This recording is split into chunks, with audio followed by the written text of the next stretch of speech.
నీకు ఆరోగ్యమును కలుగచేసెదను, నీ గాయములను మాన్పెదను. ఇదే యెహోవా వాక్కు. ఇర్మియా గ్రంథము 30వ అధ్యాయము 17వ వచనం. గాయములు, వేదనలు, బాధలు, శోధనలు ఎప్పుడూ మానవుని వెన్నంటూ ఉంటాయి. తద్వారా అనారోగ్యానికి గురవుతాం. 2000 సంవత్సరముల క్రితము శిలోలో మరణించి చనిపోయి సమాధి చేయబడి తిరిగి లేచినటువంటి ప్రభువు, ఆయన పొందిన దెబ్బల చేత స్వస్థత, ఆయన రక్తము ద్వారా విమోచన కలుగును. మరియు దేవుడు ఈ దినము నీకు వాగ్దానమిస్తున్నాడు.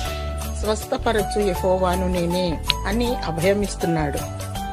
స్వస్థత నీకు శీఘ్రముగా కలుగును. హృదయము అన్నింటికంటే ఘోరమైన వ్యాధి కలది. హృదయ స్వస్థత కూడా దేవుడు కలిగించును, స్వస్థపరచును.